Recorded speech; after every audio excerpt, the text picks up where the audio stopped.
அனைவருக்கும் வணக்கம். இந்தியாவுக்கும் இந்தியர்களுக்கும் என்னுடைய வணக்கம் தெரிஞ்சுக்கிறேன். மனவாய் சப்ஸ்கிரைப் பண்ணலாம். எப்படி இருக்கீங்க? நல்லா இருக்கீங்களா? சப்ஸ்கிரைப் பண்ணாதவங்க சப்ஸ்கிரைப் பண்ணிட்டு வீடியோ பாருங்கள். ஸோ வாங்க வீடியோ போகலாம். இன்றைக்கி எதை பற்றி பேச போகிறோம் அப்படின்னா, இந்த சாட்டை துரைமுருகன் இந்த நாம் தமிழர் கட்சியோட மேடையில் ஏதாவது ஒரு சமுதாயத்தை குறைவாக பேசாமல் இருக்க முடியாதுன்னு நினைக்கிறேன். இந்த வீடியோ பார்த்துருவாங்க. கட்டபொம்மனுடைய மண்டபத்தை போய் பாரு, கயத்தார்ல 50 கோடியில செதுக்கி வச்சிருக்கான். உள்ளுக்குள்ள எங்க ஐயா சிவாஜி தான் சிலையா இருக்காரு, ஆனாலும் இருக்காரு, போய் பாரு. பார்த்தீங்கன்னா என்ன பேசியிருக்காரு அப்படின்னா, வீரபாண்டிய கட்டபொம்மனை ஒரு குறைவாக ஒரு கேலியாக பேசுகிறது. அதாவது இந்த கயத்தால் இருக்கக்கூடிய வீரபாண்டிய கட்டபொம்மனோட நியூஸ் பார்த்தீங்கன்னா, அங்கே இருக்கிறது எங்கள் ஐயா தான் இருக்காப்புல அப்படின்னு அந்த சிவாஜி கணேசன் அவர்களை சொல்கிறாப்புல. அதாவது வீரபாண்டிய கட்டபொம்மன் படத்தில் நடித்தார்ல, ஸோ அங்கே இருக்கிறது சிவாஜி கணேசன் அவர்கள் சரி அப்படிங்கிற மாதிரி நம்மளால் அதை சொல்லக்கூட முடியல. ஆனால் அசால்ட்டாக மேடையில் அப்படி சொல்கிறாங்க. நாயக்கர் சமூகம் தெய்வமாக வீரபாண்டிய கட்டபொம்மன் நினைக்காங்க. நாயக்கர் சமூகம் மட்டும் இல்லை, வெள்ளையத்தேவரோட படை, அவங்களோட வம்சாவளி, தேவர் சமூகம் அவங்களும் நாயக்கருக்கு வருஷம் போய் மரியாதை செலுத்துகிறாங்க. சுந்தரலிங்கம், வீரம் சுந்தரலிங்கம் அவங்களோட சொந்தங்களும் பல்லர் சமூகத்தை சேர்ந்தவங்க, அவங்களும் போய் வீரபாண்டிய கட்டபொம்மனோட அந்த பாஞ்சாலங்குறிச்சி, கயத்தாருக்கெலாம் போயிட்டு வந்துட்டு தான் இருக்காங்க. ஸோ தமிழ் சமூகம் ஒற்றுமையாக இருக்கக்கூடிய இடம். இப்போ பசுமன் முத்துராமலிங்க தேவரோட குரு பூஜை பார்த்திங்கன்னா, தேவர் சமூகம் மட்டும் இல்லை, எல்லா சமூகமும், தாழ்த்தப்பட்ட சமூகமாக இருந்தாலும் சரி, எந்த ஒரு சமூகமாக இருந்தாலும் எல்லா சமூகமும் சேர்ந்து தான் அந்த குரு பூஜைக்கு போயிட்டு வராங்க. அதே மாதிரி வீரபாண்டிய கட்டபொம்மன் அவங்களும் நம்மளோட முன்னோர்கள் சுதந்திரத்துக்காக போராடி இருக்காங்க. ஸோ அதனால் எல்லா சமூகம், தமிழ் சமூகமும் அங்கே போயிட்டு வந்துட்டு தான் இருக்காங்க. அதாவது சொல்கிறாப்புல, தேவர் சமூகமும் நாயக்கர் சமூகமும் மாப்பிள்ளை மச்சான் அப்படிங்கிற மாதிரி பேசிட்டு வந்துட்டு இருக்காங்க. அவங்க ஒற்றுமையாக இருக்காங்க. அது மட்டும் ஒற்றுமையாக இருந்தால் உங்களுக்கு என்ன பிரச்சனை? நாங்கள் தேவர் சமூகம் நாயக்கர் சமூகம் ஒற்றுமையாக இருக்கிறதுல நாம் தமிழர் கட்சியில் இருக்கிற நிர்வாகிகளுக்கு என்னையா பிரச்சனை? காலங்காலமாக சண்டை போட்டுட்டு இருந்த நாயக்கர் சமூகமும் தேவர் சமூகமும் கிடையாது. எப்படின்னா, ஒரு காலத்தில் போர் எடுத்துகிட்டு வராங்க, போர் தொடுத்து வராங்க. இங்கே ஒரு டீம் நின்று எதிர்த்து சண்டை போடுறாங்க பாண்டிய மறவர்கள். இதே கயத்தார் மண்ணில் வடுகப்படை எடுப்பு வரும்போது இந்த சைடு வெட்டுப்பெருமாள் பாண்டியரோட மறவர் படையும், இந்த சைடு வடுகப்படையும் நின்று சண்டை போடுறாங்க. நாயக்கர் படை நின்று சண்டை போடுறாங்க. சண்டை போட்டு வீழ்ந்திருக்காங்க. 10 தளபதி மறவர் தலைவர்கள், 10 தலைவர்கள் அந்த போரில் இறந்துருக்காங்க. தோத்தவனுக்கும் வரலாறு உண்டு, ஜெயித்தவனுக்கும் வரலாறு உண்டு, வேடிக்கை பார்த்தவனுக்கு வரலாறு கிடையாது. ஸோ அப்படி ஒரு மரியாதையாக தான் இந்த மாப்பிள்ளை மச்சான் அப்படின்னு சொல்லி பழகிறது.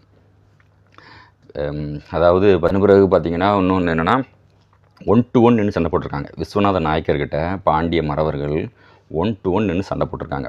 1 to 1 சண்டை போட்டதெல்லாம் படத்தில் தான் பார்த்துருப்பீங்க. நிஜமாகவே நடந்திருக்கு. விஸ்வநாத நாயக்கர் படையெடுத்து வரும்போது ஒத்தைக்கு வா அப்படின்னு சொல்லிட்டு 1 to 1 நின்று சண்டை போட்டிருக்காங்க. அப்போ விஸ்வநாத நாயக்கர் என்ன 1 to 1 சண்டை போடுறாங்களே, இப்போ எவ்வளோ பெரிய மாவீரர்களாக இருப்பாங்க. அப்போ தோத்தாலும் அவனுக்கு அந்த மரியாதையை அவங்க கொடுத்துருந்தாங்க. பாண்டிய மறவர்கள் தோல்வி அடைஞ்சிருந்தாலும் அவங்களுக்கு அந்த மரியாதையை அவங்க கொடுத்துருந்தாங்க. தோத்தவனுக்கும் வரலாறு உண்டு, ஜெயித்தவனுக்கும் வரலாறு உண்டு. அது மாதிரி பாண்டியர்கள் அடிமையாக இருந்தாங்க அப்படின்னு வேறு ஒரு கதையை கிளப்பி விட்டுருக்கீங்க. பாண்டிய மறவர்களை யாராவது அடிமைப்படுத்த முடியுமா? ஒரு போரில் தோல்வி அடையும் போது அந்த வெற்றி பெற்றவர்களுக்கு கீழே கப்பங்கட்டி சிற்றரசுகளாக ஆட்சி பண்ணுவாங்க, அவ்வளோதான். அதுக்கப்புறம் பார்த்திங்கன்னா, அந்த மாளிகப்பூர் படையெடுத்து வரும்போது மாளிகப்பூரை அடித்து விரட்டின பாண்டிய மறவர்கள். விக்ரம பாண்டியன் அவரோட வரலாறு எடுத்து பாருங்க. விக்ரம பாண்டியரோட வரலாறு, மாளிகப்பூர் படையை அடித்து விரட்டிருக்காங்க இங்கேருந்து. ஓகேவா? அப்படிப்பட்ட மாவீரர்கள் யாரும் அடிமையெல்லாம் படுத்த முடியாது. ஒரு போரில் ஒரு அரசு வீழ்ச்சி அடைகிறது, அதை தான் பாண்டிய மறவர்களுக்கும் நடந்திருக்க ஒழிஞ்சு அவங்கள ஏதோ பாண்டியர்கள் எல்லாத்தையும் அடிமைப்படுத்தின மாதிரி அதுவும் ஒரு கட்டுக்கதை. இப்படியெல்லாம் ஒரு கட்டுக்கதையை கிளப்பி போட்டுட்ருக்கீங்க. அதே மாதிரி அதுக்கப்புறமும் பார்த்திங்கன்னா, அந்த வரலாறு முடிஞ்சதுக்கப்புறமும் இன்றைக்கி நம்ம அதை சொல்லிக்கிட்டே இருக்க முடியுமா? அப்படிப்பட்ட ஒரு தவறான சமூகம் கிடையாது. அதாவது ஒரு போரில் தோத்தாச்சு, ஜெயிச்ச போர் முடிஞ்ச அடுத்த நிமிஷமே பார்த்திங்கன்னா, அந்த போரில் யாராவது அடுத்த நாட்டு படையில் யாராவது ஒரு மாதிரி இருந்தாங்கன்னா அவங்களுக்கு போய் உதவி பண்ணுவாங்க.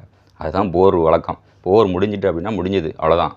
அதே காலத்துக்கும் சொல்லி அந்த சமூகம் சேரவே கூடாது, நீங்கள் சண்டை போட்டிருக்கீங்க, அவங்க இங்கே போர் எடுத்துகிட்டு வந்திருக்காங்க அப்படின்னு சொல்லிட்டு இருக்கிறது அது ஒரு நல்ல பழக்கமாக? முடிஞ்சு போச்சு. அது அப்புறம் முடிஞ்சு போச்சு. இன்றைக்கி சமூகங்கள் ஒற்றுமையாக வாழ்கிறாங்க. அதில் உங்களுக்கு என்ன பிரச்சனை?